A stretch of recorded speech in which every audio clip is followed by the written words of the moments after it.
Вот адаптированная версия истории, перенесенная в российские реалии. Имена главных героев выбраны из числа редких и благородных, чтобы соответствовать вашему запросу. На пышном праздновании новоселья моего сына в его новом особняке стоимостью 400 миллионов рублей он схватил лоскутное одеяло, которое моя умирающая жена сшила вручную, и швырнул его в камин. Этому ветхому тряпью не место в таком доме. Мой 8-летний внук стоял и смотрел, как горит последний подарок его бабушки. Я не сказал ни слова. Я подошел к камину, протянул руки в пламя и вытащил его голыми руками. Через 2 дня швея, которой я его принес, вскрыла потайной карман в подкладке, и ее руки задрожали. «Сударь», — прошептала она, — «вы хоть представляете, что вшито внутрь этого одеяла? Здравствуйте. Сегодняшняя история начинается здесь. Этому ветхому тряпью не место в этом доме». Голос моего сына прорезал смех 60 гостей, как скальпель шелк. Я стоял посреди его нелепой гостиной, сплошь состоящей из импортного мрамора и скрытого освещения, прижимая к себе сложенное одеяло, которое вдруг стало тяжелее всего, что я когда-либо держал. Меня зовут Евграф Волков. Мне 71 год. Я плотник на пенсии из пригорода Твери. 43 года. Я строил вещи своими руками. Дома, мебель, жизнь. И стоя в этом дворце моего сына из стекла и эгоизма, я никогда не чувствовал себя более бесполезным. Арсений превзошел самого себя с этим новосельем. Особняк на престижном направлении в Подмосковье был раскидистым памятником зарплате хирурга и его гордыне. Хрустальные люстры, официанты в черных жилетах с шампанским на серебряных подносах, гости на машинах, которые стоят дороже моего дома. На мне была моя лучшая фланелевая рубашка, та самая, которую Серафима погладила за ночь до того, как уйти в больницу в последний раз. Она пахла кедром и воспоминаниями. Папа Арсений заметил меня из другого конца зала. Его улыбка была из тех, кто врачи репетируют перед зеркалом. «Что это у тебя?» «Одеяло Серафимы для Савелия». Она хотела, чтобы оно было у него. Его челюсть сжалась. Я видел расчет в его глазах. Здесь действительно не место для таких вещей. «Папа, дедушка!» Голос Савелия прорвался сквозь шум. Мой 8-летний внук подбежал ко мне, худые ноги, карие глаза Серафимы и улыбка, способная исцелить разбитое сердце. Это бабушкино одеяло, то самое со звездами. Я опустился на колено, чтобы мы были на одном уровне. Она сшила его для тебя, дружок. Каждый стежок. Савелий потянулся к нему, но Элеонора появилась первой. Моя невестка, 36 лет, блондинка из тех красавиц, чье содержание обходится очень дорого.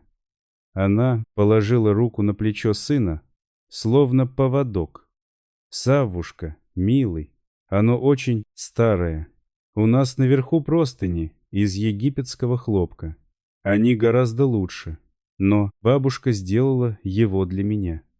Она обещала. Арсений подошел ближе. Я почувствовал запах дорогого коньяка. «Папа», его голос понизился, но в нем было столько стали, что ближайшие гости замолчали. «Мамы нет.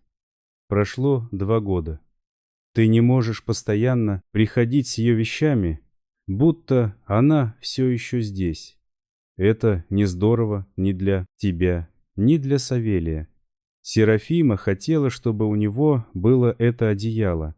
А я хочу, чтобы у моего сына было все самое лучшее. Арсений вырвал одеяло из моих рук. Нам не нужен самодельный хлам от женщины, которая провела свой последний год за шитьем. Вместо того, чтобы принять реальность, он сделал 3 шага к массивному каменному камину, где за стеклянным экраном весело потрескивал огонь. Он открыл заслонку и швырнул одеяло моей жены в пламя. Огонь тут же схватил один угол. Синяя, белая ткань начала чернеть и сворачиваться. 40 лет любви Серафимы превращались в дым на глазах у 60 незнакомцев. Савелий закричал. Это была не детская истерика, а крик от раны. «Папа, нет, бабушка сделала это. Она обещала мне». Арсений повернулся к гостям с неизменной улыбкой хирурга.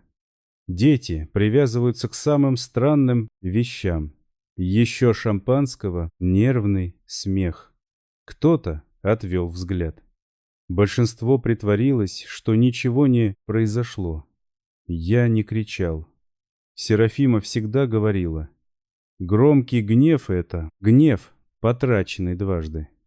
Вместо этого я подошел к камину, открыл экран, протянул руку и вытащил одеяло голыми руками.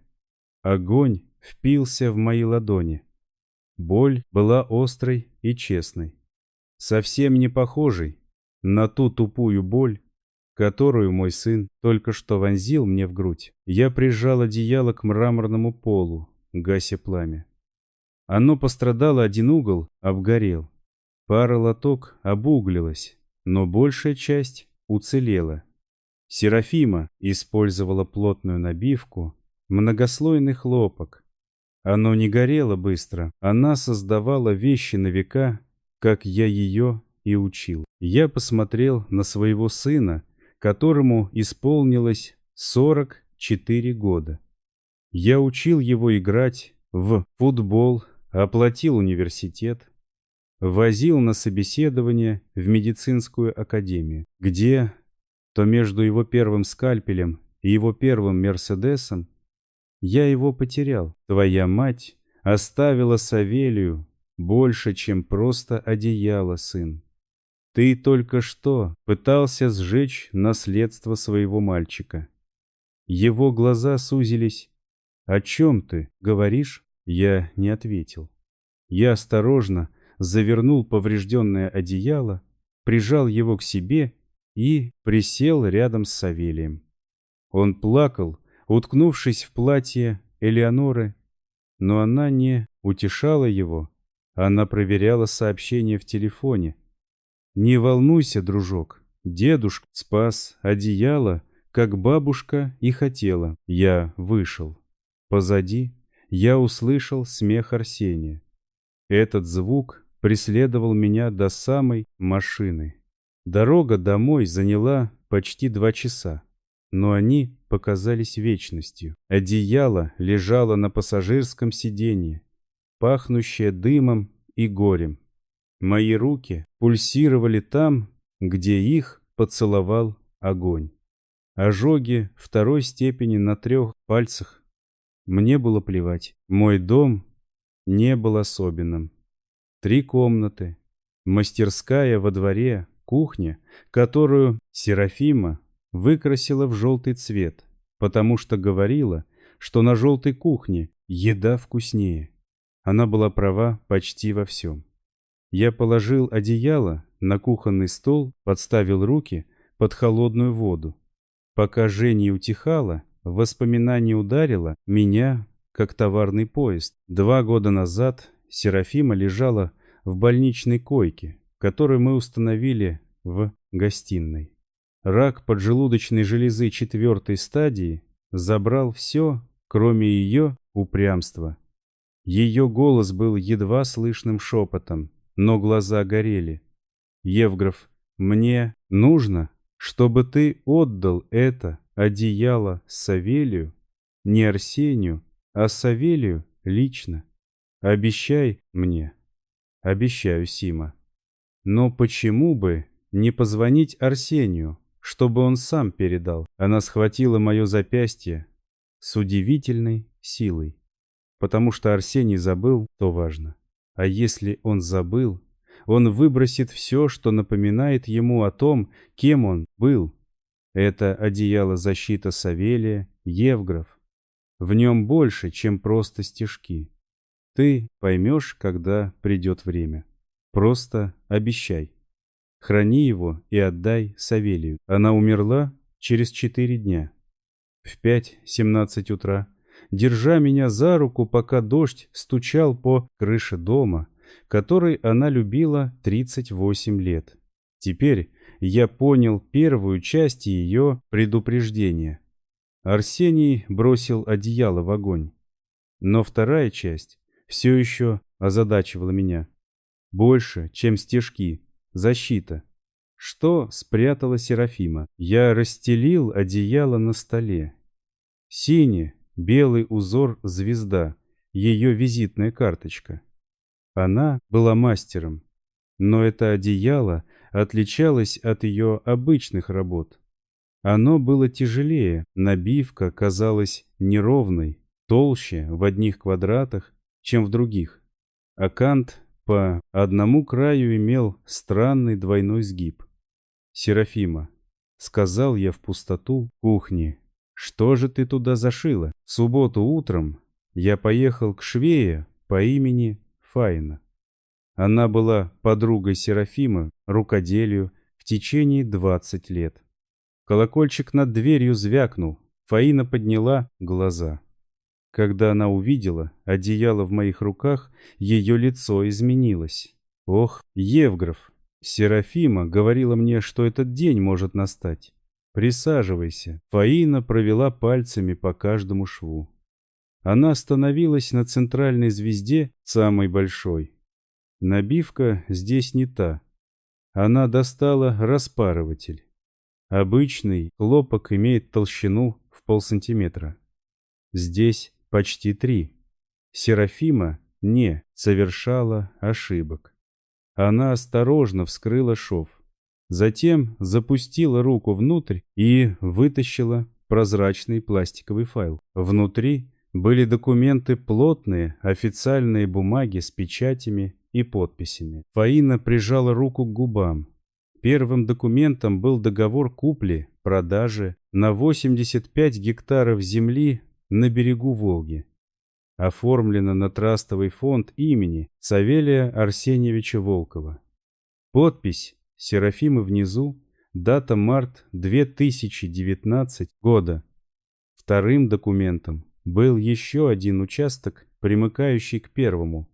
Третьим – письмо от юриста, подтверждающее структуру фонда и оценочную стоимость. 140 гектаров элитной прибрежной земли, прошептала Фаина. Ты знаешь, сколько сейчас стоит земля в этом районе? С учетом строительного бума она прикинула цифры. Более 2-5 миллиардов рублей. Комната поплыла у меня перед глазами. Как? Серафима была медсестрой. Мы всю жизнь жили на 2 скромные зарплаты. Фаина нашла другие документы, спрятанные в остальных звездах. Начиная с 1986 года, через 2 года после рождения Арсения, Серафима начала скупать небольшие участки заброшенных земель. 2 гектара тут, 3 там. Никогда. Не больше, чем она могла позволить себе со своей зарплатой медсестры. Она нашла старого фермера, который распродавал хозяйство по частям. Серафима покупала тихо в течение 35 лет. Земля стояла пустой десятилетиями, пока в регион пришли крупные девелоперы. Фаина нашла еще кое-что, письмо, написанное почерком Серафимы. «Мой дорогой Савелий, это земля твоя, не твоего отца, не твоей матери, твоя. Я покупала ее по кусочкам всю жизнь твоего папы, используя деньги, которые откладывала с дежурств, отказывая себе в роскоши. которая мне была не нужна. Если твой отец сохранит это одеяло, значит, он помнит, чему я учила его — любви, труду и семье. Если же он выбросил его, значит, гордыня для него важнее любви. И тогда тебе понадобится эта земля, чтобы построить жизнь, которую он не сможет контролировать. Бабушка любит тебя до луны и звезд, которые я сшила для тебя навсегда, Серафима знала. Она видела, как Арсений становится холодным и высокомерным. Она построила страховочную сетку для внука из копеек и рублей, которые превратились в миллиарды. «Твоя жена, — тихо сказала Фаина, — была самой умной женщиной из всех, кого я знала. Арсений и понятия не имеет. Он пытался сжечь миллиарды только потому, что одеяло не подходило к его интерьеру. В понедельник утром я сидел в офисе Вероники Спасской, адвоката по наследственным делам. Она изучила все. Эти документы неоспоримы. Савелий — единственный бенефициар, а вы назначены управляющим. У Арсения нет никаких юридических прав на эту землю. Но вот тут все осложняется. Ваш сын в долгах, в серьезных долгах. Она вытащила папку. Зарплата Арсения составляла около 80 миллионов рублей в год, но его траты превышали доход в 3 раза. Особняк, машины, закрытые клубы, он был закредитован по самую крышу. Кроме того, на него был подан иск о врачебной ошибке. Арсений якобы был в состоянии опьянения во время операции. Если он проиграет, он потеряет все, включая лицензию. Евграф, если Арсений узнает о земле, он пойдет на все, предупредила Вероника. Первым делом он нападет на вас, попытается признать недееспособным. Он использует случай на новоселье, то, что вы полезли в огонь голыми руками, как доказательство вашего безумия. Нам нужно было действовать быстро. Вероника привлекла Руслана Громова, частного детектива и бывшего спецназовца. Руслан за 3 дня собрал досье, от которого мне стало тошно. Арсений переводил остатки денег на офшорные счета.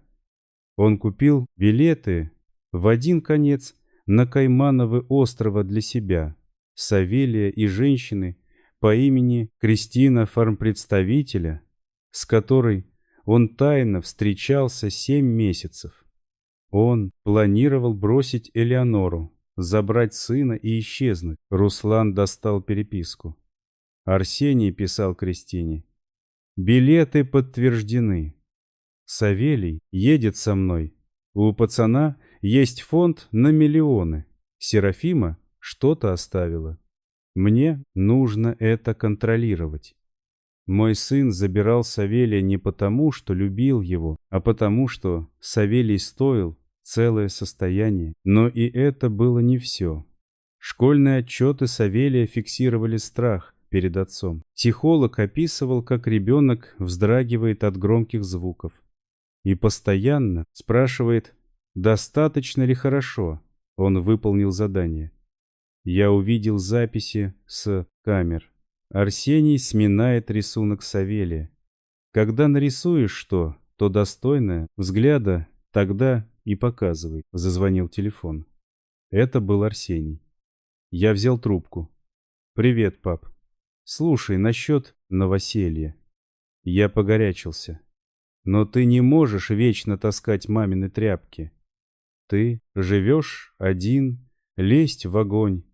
Это нерационально.